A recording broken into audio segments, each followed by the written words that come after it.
My husband had an affair, and it turns out he has a 5-year-old daughter who has come into our lives. My life is falling apart, and it's all thanks to my husband. We had a perfect life. Both of us worked in the jobs we loved. We have a beautiful 10-year-old daughter and a healthy 5-year-old son. When I was pregnant with our son, we both nearly died due to complications. So, before the birth and even afterwards, I didn't want to have intimacy. Why would I? I almost died, and my body was in pain for months, even with strong medication. I thought my husband understood because he never pressured me for intimacy or even asked. I thought it was because he understood my pain, but apparently, he was just getting it elsewhere. A few months ago, we were visited by Child Protective Services. At first, I was terrified, frantically thinking about what we did wrong with our children to cause a visit. But no, it turns out a woman I had never met before died in a car accident, leaving behind a daughter, and my husband's name was on the girl's birth certificate, and he was named in the woman's will as the father. I thought it was a mistake at first, until my husband told me the truth. It turns out that while I was suffering through my pregnancy and the aftereffects of almost dying, my husband was going to a woman he knew at work and having an affair with her. He said this as if he was doing me a favor. Well, as the CPS worker explained to us, my husband is her closest living relative who can care for her.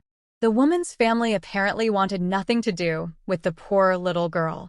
When she asked us if we wanted to take her in, I said yes. Yes, I know this might be the real cause of all my problems, but my husband left that poor girl to live with her single mother for 5 years. He can't just pawn her away when she needs help. She's his responsibility and now ours. I told him I would help take care of the necessary visits for wellness checks and help with whatever CPS wanted us to do. All he had to do was explain everything to our children. The fact that I'm saying this tells you what he did. Yes, nothing. We had to clean out a room and buy new furniture and even looked for some toys. Our children go to a private school, so I picked up extra work hours to be able to afford her tuition. I was the one who had to tell our extended families about the big change because he didn't want to do so. I did almost all the heavy lifting. So color me shocked when his daughter finally joined our family 2 weeks ago and the first words out of our children's mouths were, "Who's that?"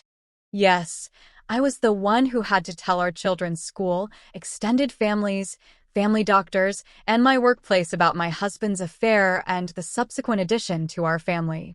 But he couldn't tell our children because he was too ashamed to face them. So guess who had to explain that they now have a sister while trying to settle the poor girl into her new home and room? And shocker, our children didn't take the news well as it was happening right in front of them. My daughter was screaming while crying, causing my son and the little girl to cry as well. A situation that could have been avoided if my husband had just done the one thing I asked him to do and explained everything to them much sooner. It's been 2 weeks since she moved in with us, and the situation hasn't improved. My husband has not picked up the slack that comes with having a new addition to the family, so we're struggling right now to make ends meet. I feel embarrassed bringing all 3 children around for appointments and groceries because the little girl is very obviously not mine, and I can tell people are judging our family. My daughter is much moodier and less happy and refuses to even acknowledge the newest addition to the family. Our son doesn't really understand what is going on, and it's causing him to lash out. And I don't even know how to help the poor little girl because I know that if I feel like my life is falling apart, she must feel even worse. I suggested family therapy, therapy for our children, even just marriage therapy so we can hopefully move past this and work together as a unit for all the children. He has refused everything, saying that he knows he'll be lectured by everyone when all he was doing was trying to help me. I just don't know how to fix this. Please help me. I don't want to divorce him because I know that will make things worse for the kids. But that's the only option my family is telling me. Meanwhile, his family is begging me to make this work and to just look past it. Thank you. I hear you all loud and clear. I will be looking into therapy for me and the children and hopefully a good divorce lawyer. But first, I need to get some answers because some of you are raising good points. PP on why she didn't think he was cheating. I know it's pathetic to say, but I really did think he was amazing before all of this.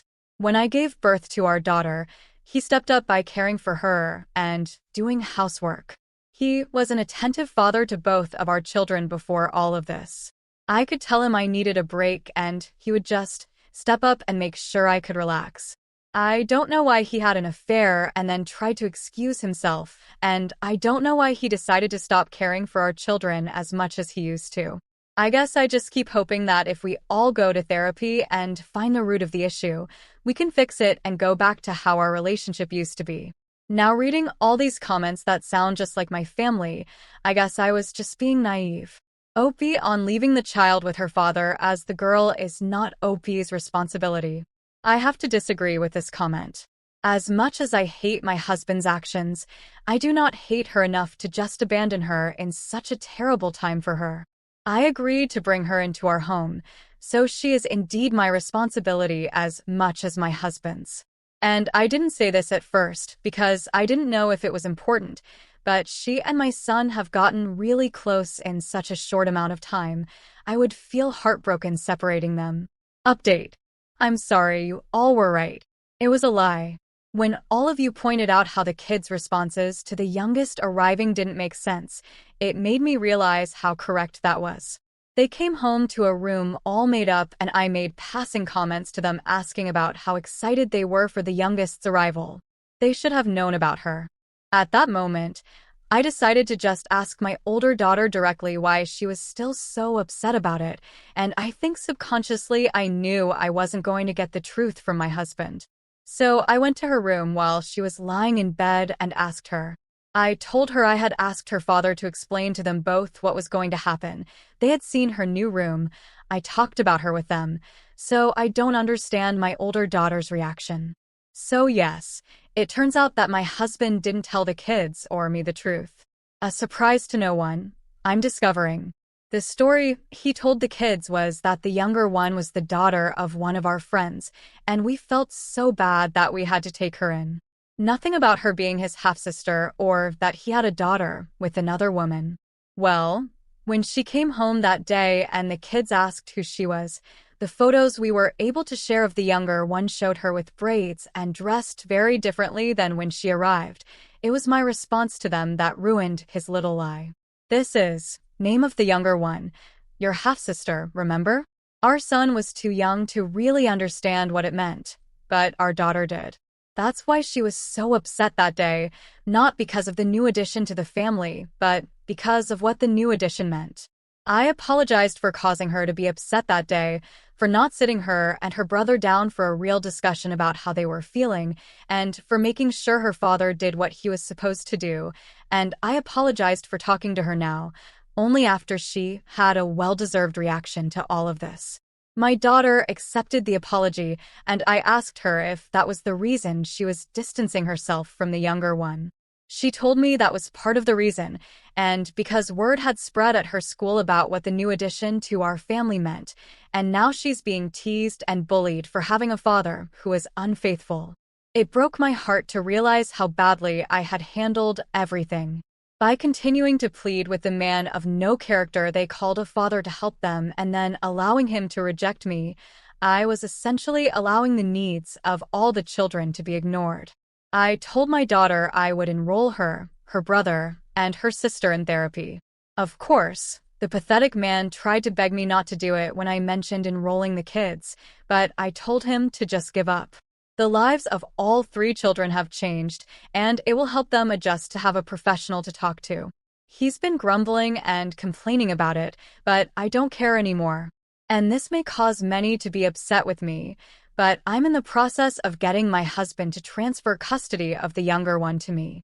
I've come to care about her, and as some comments on my last post have pointed out, once I divorce him and leave with our children, I have no doubt he will mistreat or neglect her. He has been completely agreeable and it took some convincing, but his parents finally agreed to be witnesses. I have all the documents prepared and scheduled an appointment with a lawyer to help me with anything else. Once that happens, I'll try to get everything I need for a smoother divorce and then a subsequent move to be closer to my family. Thank you all for giving me a good shake and helping me realize that the children and I deserve better, and I was being so naive to think that a man who cheated on his pregnant and dying wife deserved any respect. Top comments. Comment 1. You're doing something very noble by taking care of this child. She's not your responsibility, but you're taking it on anyway. You're an angel. Comment 2. You really are an incredible woman. This poor child lost her mom, and you're stepping up when not many would. I can't imagine what you're going through, but with a mom like you, I'm confident you'll guide your kids and yourself through this. Comment 3. Your children are infinitely lucky to have you as their mother. I can't even imagine how your husband managed to get such a saintly angel like you to marry him. After you divorce him, I implore you to wait for an absolutely perfect vet, firefighter, musician, or mechanic, just to ensure they have half a chance of deserving your affection. Have a good day.